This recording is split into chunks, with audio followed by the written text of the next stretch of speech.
Hola, bueno, estaba un poquito perdida, he estado muy ocupada, pero bueno, hoy de verdad quiero hacer una recomendación literaria, pero definitivamente estaba que me moría por contarles todas las reflexiones que saqué a partir de este libro que les voy a recomendar en este momento. El libro se llama Todas las almas son mías, de María del Pilar Cárdenas. Bueno, es un libro bastante grueso, tiene 644 páginas. Está escrito por una periodista, ella es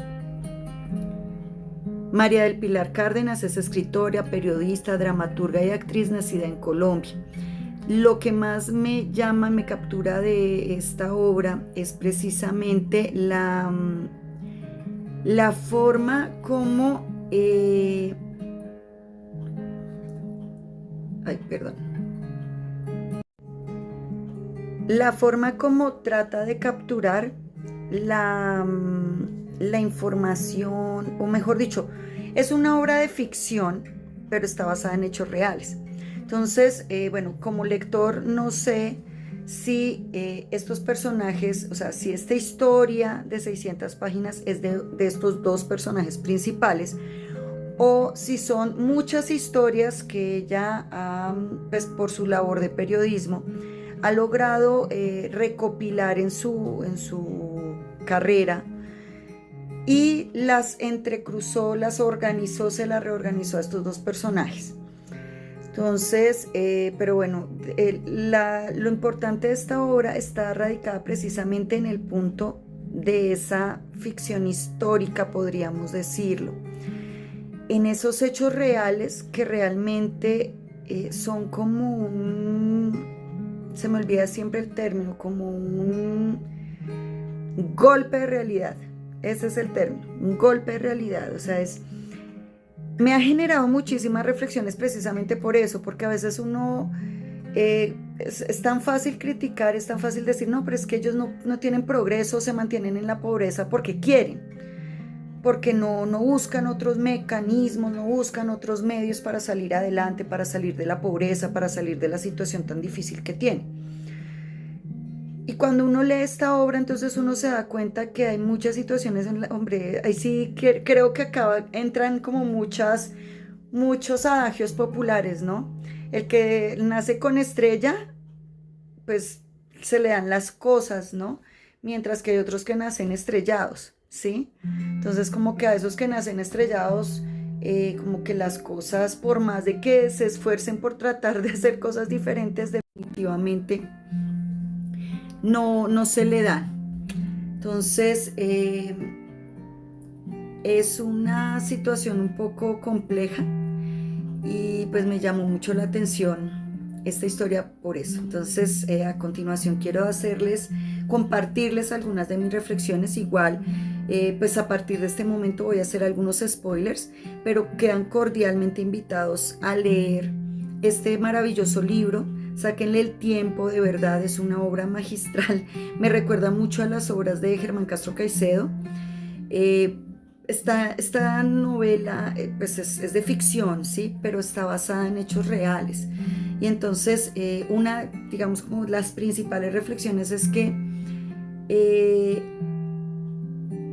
muchas de esas historias o muchos de esos relatos que están ahí presentes son comunes de nuestro día a día, de nuestra población colombiana, en muchas familias que han tenido que sufrir por diferentes circunstancias, que han tenido que abandonar sus hogares, que han tenido que vivir algún tipo de violencia física, sexual, algún tipo de... bueno, son tantos los tipos de violencia que se reflejan en este libro, que pues uno no puede evitar, por lo menos yo como maestra, mirar a mis niños y decir, hombre, estos niños en cuál de tantas violencias están inmersos. Entonces, pues los invito en este momento a escuchar mis reflexiones a partir de este libro y pues nada, a que lo lean. Es espectacular. Dice así, bueno, pues tengo como siempre mis apuntes. y pues más o menos no, la primera reflexión es el despojo de los hogares. Entonces, pues a la mamá de esta familia la hacen firmar un documento y le quitan sus casas. Unas casas que ella había recibido por herencia. Ella era una mujer que no sabía leer, que no sabía escribir, que no tenía ningún tipo de educación. Tenía 4 hijos. Tenía 3 ya grandecitos, entre comillas, y un bebé que estaba por nacer.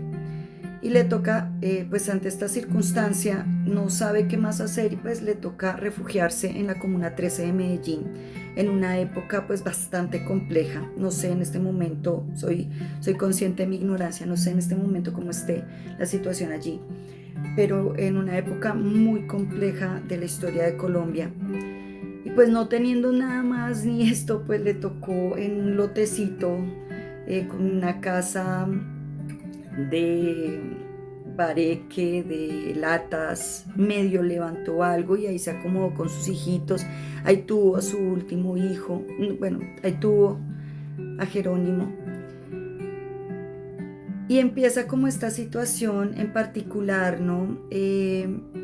Una situación en la que ella, una mujer que está sola, que no tiene quien la apoye, quien le brinde una mano, quien la socorre en una situación así, pues ella toma la decisión de dejar a sus niños solitos al cuidado de la hermana mayor que apenas tiene 6 años y se va a trabajar. Se va a trabajar como empleada en una casa de una señora pues de muchísimos recursos, de mucho dinero, pero que, o sea, ella se va a criar los hijos de estas señoras, a hacerle el aseo, a mantener todo limpio desde una forma muy honesta, pero abandona también a sus hijitos porque o era irse a trabajar, así fuera por una miserableza de sueldo, porque no le pagaban pues bien, no le alcanzaba para una buena comida, una persona que le cuidara a sus hijitos, sino que la niña mayor tuvo que ver de sus 3 hermanitos menores. Entonces, una niña de 6 años cuidando a sus hermanitos más pequeños, entonces ella ya estaba grande para cuidar a sus hermanitos pequeños. Y la mamá en medio de no saber qué hacer, pues simplemente trataba de dejarlos con llave. Aunque bueno, pues la seguridad no es que fuera grande en esa casa, pero era una manera como de tratar de sentirse tranquila de que sus niños iban a estar bien ahí resguardados en su casa. Una maestra, según el libro, va pasando casa por casa golpeando, buscando a niños para poderlos llevar a la escuela y educarlos, y se da cuenta que la niña está encerrada con sus hermanitos y por la noche se acerca a hablar con la mamá de ella y le dice, bueno, la niña como así está grande para cuidar a sus hermanitos pero no está grande para ir a la escuela, no, ya tiene que ir al colegio, tiene que educarse, tiene que estudiar. Y entonces viene otro de mis reflexiones, ¿no? La falta de educación y oportunidades, el poco valor que tiene la educación en nuestras comunidades como elemento de progreso. Entonces sí, efectivamente la niña fue al colegio, ya cuando sus hermanitos estuvieron más grandecitos también los llevó al colegio, fueron a estudiar, de cierta manera fue, entre comillas, un territorio seguro para ellos. Sin embargo, lo que más temía la mamá era que de pronto en ese contexto con los otros niños los hijos de ella aprendieran mañas, porque mañas me refiero, o sea, aprendieran, que conocieran de ese mundo tan malo, tan duro más bien, tan duro y tan difícil que se estaba viviendo en la Comuna 13. Entonces ella pensaba que al tenerlos encerrados en su casa los iba a alejar del peligro. Pero cuando llegan al colegio se encuentran con toda esa población que también ha sufrido maltrato, que ha sufrido violencia, que se están criando en una perspectiva de aprenderse a defender, de sobrevivir. Y así pues ellos también están aprendiendo y aprenden de esa misma manera. Entonces es curioso ver que un lugar que pudo haberse convertido en un territorio seguro fue un lugar donde ellos les tocó aprender, o donde aprendieron a sobrevivir y aprender a defenderse, a responder a lo que se les estaba presentando en ese momento.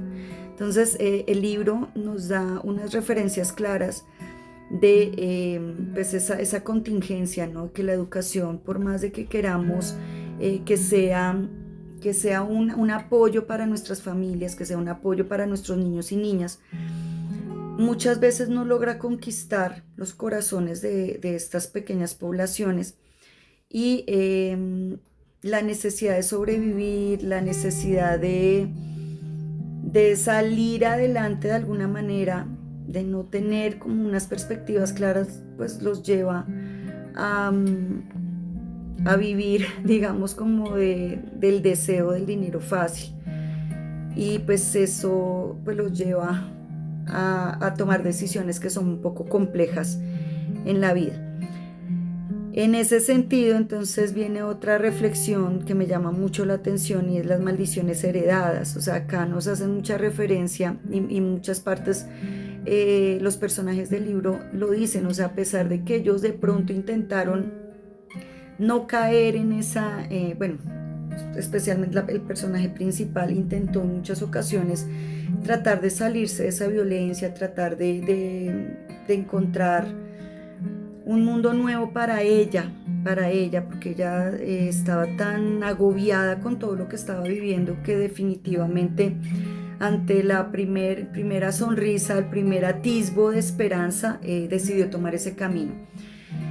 Y pues no sé, bueno, en la Biblia dice que uno tiene que pagar 7 veces lo que uno hace, y entonces que, no sé, hay cuestiones en las que, no sé, en la iglesia, en la religión, en muchos sitios nos dicen, no, es que si tú haces algo malo, tus generaciones posteriores lo van a pagar. Y entonces uno piensa, bueno, entonces yo también estoy pagando las culpas de mis generaciones pasadas, de lo que mis familiares, mis abuelos, mis bisabuelos, mis tatarabuelos, bueno, en fin, una cantidad de generaciones atrás realizaron. Yo estoy pagando eso dentro de lo que me pasa mal, o dentro de lo que yo estoy viviendo como dificultades en este momento.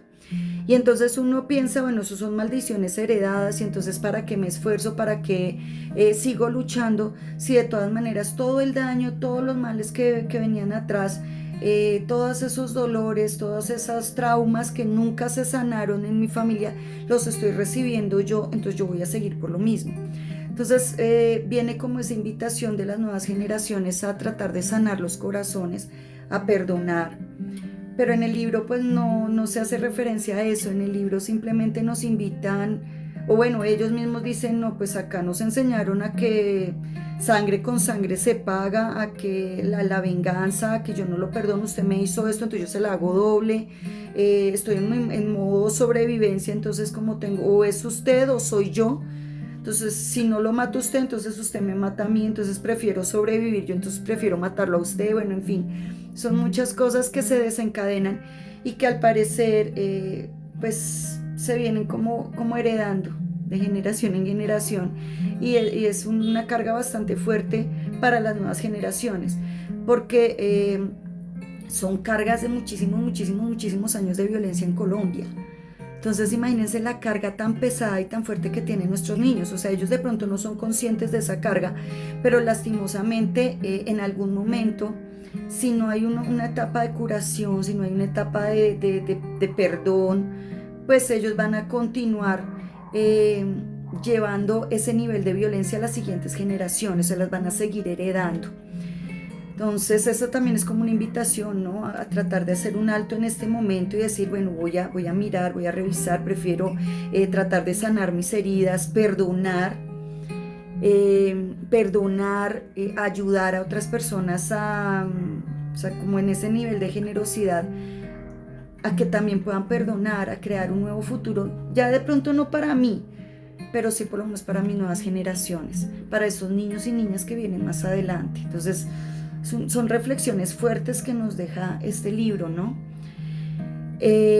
Bueno, por ejemplo, la falta de educación y oportunidades. Entonces a mí algo que me llamó la atención es que a pesar de que los chicos pasaron por un colegio y les intentaron brindar como esa esperanza de un futuro mejor, de un futuro más amable, de progreso, la misma vida en esa situación de me defiendo, si no eres tú, soy yo. Si no logro sobrevivir, entonces pues no va a haber nada acá por qué luchar. en medio de tanta violencia y tantas situaciones adversas, entonces se van tomando decisiones que los alejan de la educación y que en ese sentido entonces la educación pierde sentido. En esa misma mirada la educación pierde un sentido formador, un sentido que ayude al progreso de las comunidades y de las generaciones. Y pues me llama mucho la atención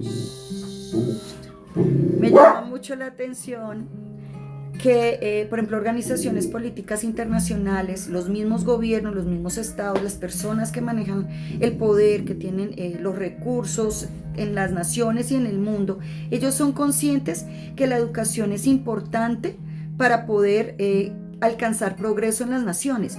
Y es tanto así que que políticas internacionales, por ejemplo el Banco Mundial, todas esas organizaciones internacionales públicas, políticas internacionales, generan acuerdos para que en los papeles, en las firmas que se hacen, en los decálogos, en fin, en todos los documentos, informes que generan diariamente, ellos siempre están promoviendo pues la erradicación del analfabetismo, que las poblaciones estudien, que la educación, por lo menos la básica, sea obligatoria. Bueno, o sea, es porque ellos son conscientes que la educación es una base prima, es la materia prima para que todas las naciones puedan alcanzar un progreso, ¿sí? Ese es el secreto. Y entonces, ¿por qué todavía en nuestras poblaciones existen poblaciones marginadas? ¿Por qué todavía hay poblaciones que tienen niveles de analfabetismo? Entonces eso también genera una reflexión, porque dentro de ese marco, no sé, hay manipulación tal vez. Es más fácil manipular a una persona, como lo vimos al inicio de la obra, cuando a esta mujer le quitan su posesión, que era con lo que ella vivía, con lo que ella sobrevivía, que había sido heredada de su familia. Le quitan esto y le toca irse o sea, tener que vivir una vida tan difícil para ella y darle una vida tan difícil a sus hijos, llena de violencia. De todo tipo de violencia, violencia física, violencia sexual, violencia económica, bueno, de todos los tipos de violencia que podemos conocer. Entonces, eso también me generó como reflexiones, ¿no? Entonces, ¿hasta qué nivel la educación puede ayudar? O sea, sí puede generar progreso, definitivamente los estudios lo indican, las potencias mundiales lo reconocen, pero entonces, ¿hasta qué punto nuestras mismas comunidades entienden que la importancia de poder educarse y poder a partir de esa educación generar progreso? Y entonces viene otra reflexión, ¿no? Que es la falta de esperanza. Esa sería la reflexión número 4. Entonces resulta que en nuestras poblaciones, listo, ya terminé mi 9º grado, ya terminé mi 11. Hay niños y niñas que llegan hasta grado 5 y dicen, no, pero es que miren, en mi familia hay mucha escasez, mi mamá está trabajando muy. Hay niños que son muy conscientes de eso, de ver a su mamá, ver a su papá en unos niveles de desgaste tan fuerte, que ellos dicen, no, yo quiero asumir esta responsabilidad, y en sus horas libres miran cómo consiguen dinero de alguna manera. Y ahí está el problema, ahí está el riesgo, ahí está la amenaza. Porque dentro de esas amenazas que los niños, niñas, jóvenes tienen en estos momentos, es ese afán de tratar de buscar el dinero fácil, el dinero rápido, para poder solventar esas necesidades que ven en sus hogares. Y entonces allí rápidamente puede llegar, no sé, vicios, las fuerzas militares no legales, por llamarlo de alguna manera. No quiero poner los nombres particular, pues por cuestiones, no sé, de seguridad, tal vez miedo. Pero esas poblaciones, lejos de la legalidad, están aquí al acecho, están alrededor de los colegios, están alrededor de las universidades, están adentro, tratando de buscar la militancia, tratando de buscar cómo caen, cómo se genera más ese negocio, cómo se promulga más, y los chicos, bajo las necesidades que tienen, bajo las circunstancias, bajo ese sentido de defenderse, de sobrevivir, pues buscan el camino más fácil y pierden la esperanza, porque no, profe, yo no tengo dinero para pagar una universidad. Sí, pero es que están estos apoyos de Atenea, si usted tiene un buen ICFES, entonces usted va a tener. Intentemos pasar a la Universidad Nacional, que sería como uno de esos puntos, como decir, oye, sí, esto se puede. Son muy complicados los cupos porque los recursos no son suficientes para la universidad o se los roban allí mismo. Entonces, pensábamos en algunos años que con lo que le pagan a un estudiante en estos programas de excelencia, obviamente todos tienen derecho a estudiar en las universidades que quieran, entonces los mandan para los Andes, y con lo que le pagan a un estudiante en los Andes podrían pagarle a 4 o 5 en la Universidad Nacional, en la Universidad Distrital, en la Universidad Pedagógica. Y bueno, listo, todos tenemos derecho a estudiar donde queramos. Perfecto, yo tengo mi beca, la voy a aprovechar. Y entonces, ¿qué nos ha pasado? ¿Qué vimos en años anteriores?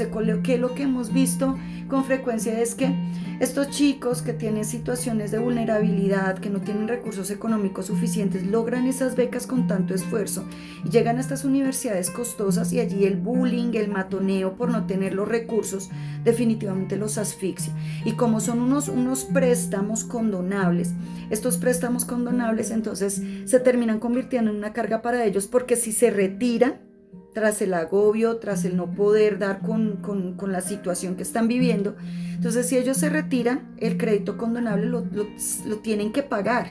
¿Y ellos de dónde lo van a pagar? Entonces ellos empiezan con ese pensamiento, bueno, si yo me retiro, yo no tengo cómo pagar este crédito y quedaríamos empeñados para toda la vida. ¿Y cómo le voy a hacer eso a mis papás? ¿Cómo me voy a hacer eso para mí? Y entonces dicen, no, vamos a seguir, me voy a seguir esforzando, voy a seguir luchando.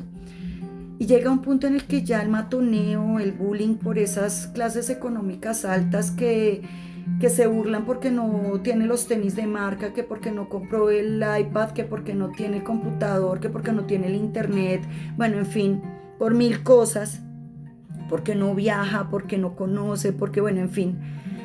Es tanto el bullying, tanta la presión, incluso a veces de los mismos profesores, que no encuentran otra salida, y una de las salidas que escogen es pues acabar con sus propias vidas, que lo vimos en los años anteriores, ¿no? La presión que están manejando los jóvenes frente a tantas situaciones adversas y que no encuentran otra salida. Entonces hablamos acá de la falta de esperanza. Entonces son situaciones que uno entra como a la reflexión, y que miren de dónde estoy sacando todas las reflexiones, de este libro maravilloso que les estoy recomendando. Otra cosa para reflexionar, pues en esta situación me preguntaba yo, y se lo hice conocer a mis compañeros, sobre quién es Dios.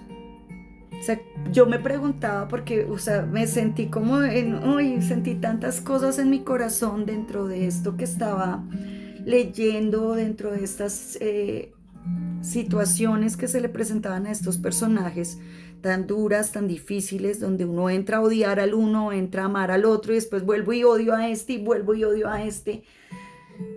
Y es difícil uno ponerse en los zapatos de uno de los personajes cuando uno, o sea, es complicado no dejar de pensar en que esas situaciones que nos narra el libro están aquí a la vuelta de la esquina, están en nuestras familias, en nuestras comunidades, y a veces somos ciegos a esas situaciones. Y yo me pregunto entonces, ¿por qué Dios deja sufrir tanto a sus hijos si los ama tanto? Y entré en controversia dentro de eso, porque dentro del mismo libro lo dicen, y entonces yo decía, por Dios, o sea, si Dios nos ama tanto, ¿por qué nos deja sufrir tanto? Entonces hablé con alguien, y ese alguien me decía, es que Dios no es el que está generando ese sufrimiento, sino que todos tenemos algo que se llama libre albedrío.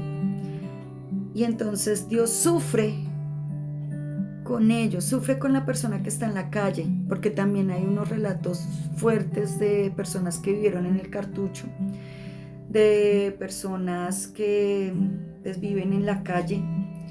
Entonces Dios está con esa persona a la que le negamos ese pan, a la que le negamos esa ayuda, sufre al lado, es Él el que está sufriendo allí, cuando no tiene sino una cobija en medio de la noche fría, y amanece congelado con hipotermia y ni siquiera un hospital quiere recibirlo para atenderlo porque no tiene un seguro médico. Y entonces lo llevan a algo de caridad, y entonces allá en la caridad, pues ahí, con lo que medio tienen, con lo que medio lograron conseguir de recursos, tratan de brindarle una atención primaria, básica, para que logre sobrevivir. Y entonces en muchas ocasiones, muchas de estas personas de calle prefieren que lo chusen o que les hagan algo pues para poder tener ese día, esos 2 días de humanidad, de sentirse humanos, de sentirse respetados, de poder comer una comida decente, al menos una comida decente al día, de sentir que los cuidan. Y wow, son reflexiones fuertes que nos hace este libro. Él es el que sufre, Dios es el que sufre ante la indiferencia, el abandono y los diferentes tipos de violencia. Entonces también es una reflexión para nosotros, volver a pensar, bueno, recibí toda esta herencia cultural de violencia, ¿qué puedo hacer yo desde mi generación para romper con esa cadena de violencia que viene de muchísimas décadas atrás? ¿Qué puedo hacer yo para salvar a mi familia, para salvar a mis futuras generaciones de todo ese arraigo de violencia? Entonces yo estoy en el descanso cuidando a mis niños y veo a los niños jugando, ¡te voy a matar! Y entonces uno le digo, oye, esos juegos no, nosotros queremos paz, ya no más violencia. Colombia está llena de violencia y ellos se ríen, les da risa de esa reflexión que uno trata de hacerlos. Les compran armas de juguete, entonces llegan los niños con los juguetes de pistola y empiezan, vamos a jugar. Entonces, o sea, no sé, es como una invitación de tantos siglos de violencia que lo sigamos repitiendo en esta época, heredándoselos a nuestros hijos. Y esa es como mi sexta reflexión, ¿no? Los aprendizajes heredados de padres a hijos, ¿no? Entonces, en otro libro leía una parte en Vietnam, en la época de la guerra de Vietnam. Los vietnamitas, cuando detenían a alguien, decidían acabar con ese alguien y con su familia, o sea, no dejar a nadie, ningún heredero, que creciera posteriormente y quisiera venir a vengarse. O sea, esa era la premisa que ellos tenían, ¿sí? Pero porque ellos también estaban sufriendo una violencia muy fuerte. Y entonces acá viene otro adagio popular: el que gana es el que cuenta la historia, ¿no? Entonces es curiosa esa mirada, ¿no? Y acá lo vimos dentro de nuestra historia del país, la violencia que hemos tenido. Entonces matan a toda una familia para que no quede nadie que pueda vengar a sus muertos. Y entonces los que quedan siguen con eso: me mataron a mi papá, me pasó tal cosa, hicieron tal otra, entonces me voy a vengar, voy a acabar con este, voy a acabar con el otro, voy a acabar hasta con el niño de la perra. Y bueno, eso se lo voy a seguir heredando a mis siguientes generaciones, Entonces va a ser una violencia eterna, nunca vamos a poder vivir en paz, eso no va a ser posible, porque vamos a seguir generando esa cadena, seguimos construyendo esos eslabones de violencia de generación en generación. Entonces es curioso esta reflexión que también llega a partir de este libro. Bueno, una séptima reflexión es: sin embargo, la educación, el colegio les dio unas bases, sumado a su instinto de supervivencia, se defendieron en los negocios turbios que se les presentaron. Es más, sobresalieron ganando respeto. O sea, de cierta manera, pues ellos aprendieron a leer, a escribir, aprendieron cálculo básico. Y pues a partir de eso, dentro de esos negocios turbulentos, se lograron defender con eso. O sea, con sus bases educativas, lograron generar una contabilidad fraudulenta, lograron hacer o sea, leían contratos, los arreglaban y bueno, en fin. O sea, ese conocimiento básico les sirvió y se volvieron buenos en eso. Entonces, es curioso todo este proceso que estamos viendo, ¿no? Una octava reflexión es: ¿qué se le puede decir a los niños frente a una sociedad tan violenta que ejerce presión En las aulas se promueve la convivencia y el bienestar, pero muchas veces se queda en palabras al interior de informes. No hay adecuados estamentos y protocolos de prevención de violencias porque desde las casas se enseña a no dejarse, a defenderse. Y como diría Darwin, es la competencia por el más apto para sobrevivir. Hay tantos dolores en los padres, madres y acudientes que muchas veces, sin quererlo, descargan todo ese resentimiento en sus hijos o por el contrario, buscan salidas placenteras como el trago o el vicio. En este sentido, los niños que indirectamente han consumido desde el vientre de sus madres o por los espacios compartidos con otros que consumen vicios, se cargan también de toda esa vulnerabilidad y eso también genera violencia. Entonces, muchas condiciones que tenemos en los niños, creería yo, es una teoría, no sé, mis pares me podrán corroborar en este sentido o corregirme. Muchos de los sentidos que tenemos, no sé, necesidades educativas especiales, discapacidades, bueno, necesidades de terapia, en fin, también se generan a partir de estas violencias que los mismos niños han recibido. Entonces un papá que, no, yo desde pequeño yo andaba descalzo, pues que mi hijo también ande descalzo.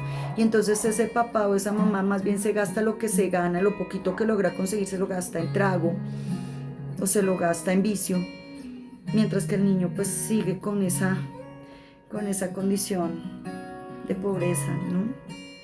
Entonces es difícil porque también se normaliza. Entonces hay una normalización del alcohol, la violencia en los hogares, se normalizan estos aspectos, los niños aprenden a responder también así. Entonces pues es normal que tomen trago, entonces yo normalizo que más bien que mi hijo se acostumbre a tomar cerveza aquí conmigo para que aprenda, porque más adelante para que no lo cojan por ahí borracho, para que no. Entonces se normaliza que está bien tomar trago, emborracharse, quedarse perdido. Las groserías son normales también dentro de la misma comunidad. Y ellos consideran que está bien hacerlo. A veces nosotros mismos sin querer lo hacemos. Entonces no sabemos cómo regular nuestras emociones. Y por ejemplo cuando tenemos furia, cuando tenemos tristeza, rompemos, dañamos, gritamos. Y los niños ven eso y piensan que esa es la forma correcta de regular sus emociones. De golpear, de maltratar. Entonces esa forma parte de esta reflexión que lo tenía aquí dentro del corazón de todo lo que me dejó de reflexiones de este libro. Y bueno, una última y ya es el nombre de uno de los niños. Yo les había comentado que la señora había tenido 4 hijos.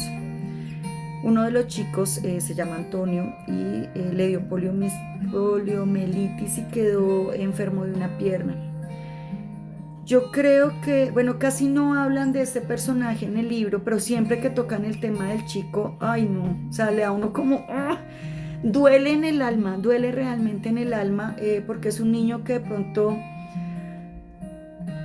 tuvo esta enfermedad, queda enfermo de una piernita, en el colegio se le burlan, le ponen una cantidad de apodos porque no puede caminar bien. Es un niño que de verdad desde todo el corazón, él intenta proteger a sus otros hermanitos, pero por el contrario, los otros hermanitos como lo ven tan vulnerable también le dan duro, le andan duro. O sea, a mí me parece que es el personaje más difícil de todos y me duele mucho este personaje porque llega un momento en el que el papá, que se supone que está en Estados Unidos, le dice, véngase mi hijo conmigo, que es ese papá, ese otro personaje que yo detesté, odio a ese personaje, que sentí que no hubo la justicia para él, porque él siguió siendo muy malo con sus hijos. Pero este chico de Antonio me partió el alma porque se supone que se fue para Estados Unidos, que porque llegó a ver el tratamiento para que pudiera recuperarse su piernita. Se fue engañado y pues allá vivió solo y miserable y terminó en los malditos brazos del vicio. Lo encarcelan porque pues dentro de ese ejercicio del vicio pues también lo vendía. Dura un tiempo allá en la cárcel donde también lo ultrajan, le hacen una cantidad de violencias, aprende cosas que no debió haber aprendido. se regresa para acá, para Colombia, y en vez de encontrar como a una familia que lo apoye, que lo ayude a salir de ese destino tan difícil y tan triste, lo abandonan nuevamente, lo abandonan en su miseria. Y es tanto el abandono una y otra y otra y otra vez que termina muerto en un caño.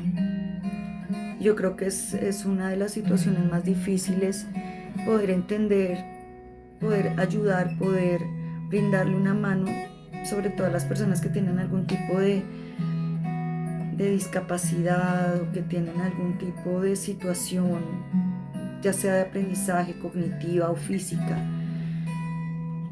Y esa parte, Fer, yo creo que es la que más me generó como dolor en el alma. Ese abandono a su suerte, como no sé, mire a ver cómo se defiende. Y hemos tenido muchas poblaciones o muchas personas en este tipo de situaciones de vulnerabilidad donde sí, o sea, yo digo, si se muere la mamá o el papá, que de pronto son las personas que están ahí brindándoles esos apoyos, entonces ¿qué va a hacer de ellos? ¿Qué va a pasar con ellos? Entonces sí, son muchísimas las reflexiones que quedan y pues nada, tengo muchísimo que pensar, muchas reflexiones, y tal vez de acá de este video tan largo que les hice, pues queden más reflexiones para ustedes. Entonces les deseo pues un feliz día, que todos estén muy bien, que agradezcan las bendiciones que tienen y que se lean este libro maravilloso. Les dejo acá nuevamente la imagen. Es un libro muy interesante, se llama Todas las almas son mías, de María del Pilar Cárdenas. Bye.